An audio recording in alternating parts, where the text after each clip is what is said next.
I've finished the main storyline of Hogwarts Legacy and played over 40 hours so far, so I'm going to share some of the things that I wish I'd known sooner before playing the game, so you can hopefully have a more enjoyable experience with it and a little less head scratching. And I also won't be giving away any main storyline spoilers here, so you're all gravy there. And my thanks go to Warner Brothers and Avalanche Software for slinging me across a review code so I could get these tips and tricks out to you swiftly. And let's go over world restrictions first, because it'll be tempting as soon as you jump into the game to go and explore every nook and cranny in this world, but alas, you can't, because until you complete the quest where you reach Hogsmeade, which is around 3 to 5 hours, you won't be able to go gallivanting outside the Hogwarts grounds. And the same thing goes for the Room of Requirement, as that won't become available until you complete the introduction quest with Professor Weasley, which is an additional couple hours on top of the Hogsmeade one, which is also approximately around the time you will unlock the talents menu at level 5, which allows you to improve your spell capabilities. Now, the reason I mention all of this first and foremost is because I recommend not trying to explore or go open world hunting this early on in the game, as many important in-game mechanics will be restricted, which also means a lot of areas and quests are as well. So I would suggest you focus on the initial storyline right out of the gate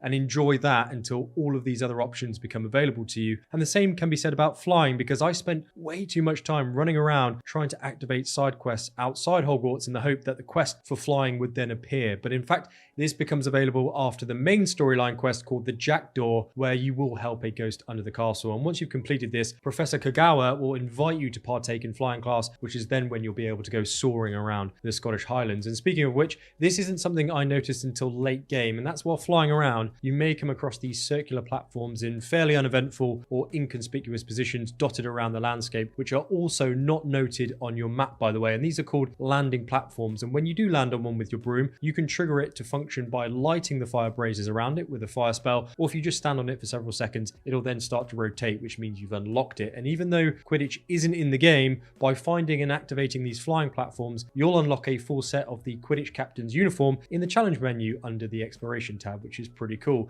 And a quick one to you Digital Deluxe owners, you won't be able to get your Onyx Hippogriff mount or Thestral mount until you complete Nat Si's optional quest storyline. So if you want that sooner rather than later, prioritize and focus on her side quest when it pops up in your quest log to unlock it. And speaking of unlocking, you're going to come across a lot of these confusing doors sporadically placed around the Hogwarts castle that have several triangular and numerical illustrations on them. This is of course a puzzle where you need to rotate the 2 question mark turners that are usually located on the walls next to each arithmancy door, and if you turn each question mark to the correct image, the door will subsequently open. The thing is though, you can't guess each turner, as that will just take you ages. You need a cheat sheet to decode it, and lucky for us, we have one which is hidden outside the arithmancy classroom, which you can get by fast traveling to the library annex Floo powder station and then following this route I'm taking now until you reach the chalkboard with the cheat sheet lootable on the bench next to it. Now you'll want to take a picture of this on your phone for quick access, and all you need to do is add up the 3 numbers in the triangle to match the number in the middle of the triangle, with each beast corresponding or equaling a specific number.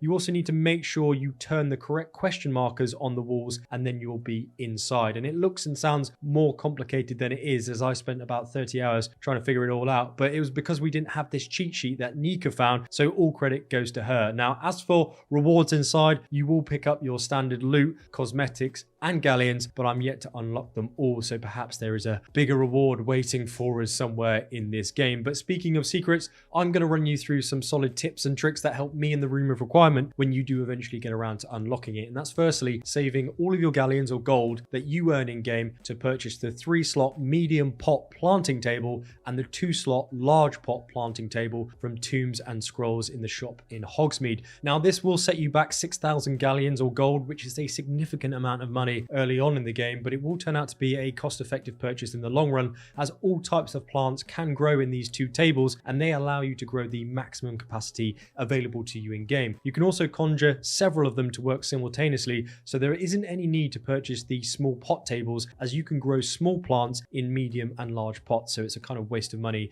and quite restrictive to do that. But the thing is though, conjuring all of these tables will cost you a lot of moonstone, which is the resources you collect around the Scottish Highlands to then spend spend to conjure a variety of different items in your room of requirement. Now, I like to start things with a bit of a blank canvas, really, and that's what I did here by running around spamming the Evanesco spell at the already preloaded or established items in the room, which then subsequently vanishes those very same items and returns moonstone currency to you free of charge to then spend on whatever you would prefer. Now, all you need to do to learn this spell is a quick follow-up quest with Professor Weasley after unlocking the room. So if it pops up, make sure you do it fast for free moonstone. Now, if you've learned anything new so far, and if you're enjoying the video so far, please do leave a very swift like down below, as it really helps me out on YouTube. So thank you very much. And while you're down there, do consider subscribing if you're new here. I've got lots more Hogwarts Legacy videos just like this coming your way as quickly as I can make them anyway. So it would be great to have you along for the ride. Now let's move on and talk about stealth, because it's a really fun mechanic and there's a few not so obvious things you're able to do when you've cast the disillusionment charm on yourself, which makes it even more enjoyable. Now first, you can one-shot enemies by using the Petrificus Totalis spell whilst creeping up close to them undetected,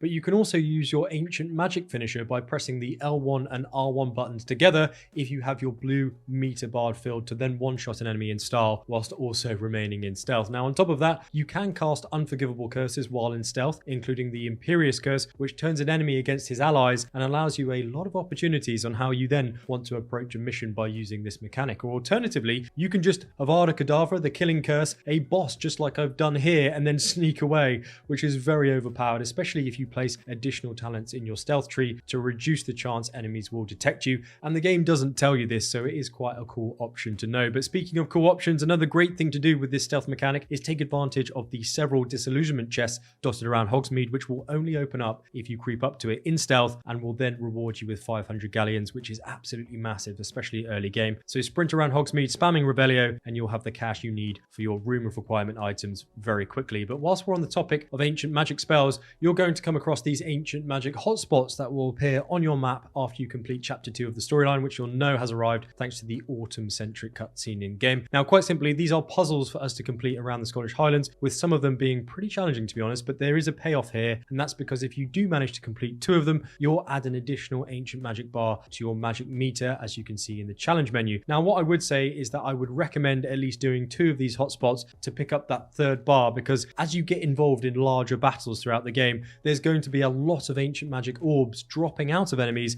and if you collect several of them in quick succession, it's good to have a bit of headroom so none of it kind of goes to waste. And speaking of battles, let's actually go through some of these combat orientated locations you should be aware of in game. And let's start with one of my favorite encounters I experienced, and that's the infamous foes that are notable people or beasts that have a bit of backstory when you discover them on the map, and if you hover your icon over them, it does provide some interesting reading. That said, they are a lot more difficult than your standard enemies and are considered a serious challenge, which means they also drop higher quality loot. So if you want to try out your dueling skills, these are a great place of interest for you to beeline to on the map. And the same can be said about bandit camps and castles. The only difference between the two is that the castles have more enemies and drop more favorable loot. Now, these icons are quite unique on the map because once you've looted the chests in each camp, a tick will show on the icon on the map, meaning that you can't go back and refarm the chest, but mobs will still reset when you do return. And the same applies to troll and mongrel layers. They are a permanent feature on the map, so you can practice your new dark wizard build at these specific areas for a challenging enemy. And when it does come to that dark wizard build, you'll need to make sure you're investing in the correct talents out of the gate, because they are non-refundable, so you need to choose very carefully which ones you want, with new talents opening up for you to unlock at level 5, 16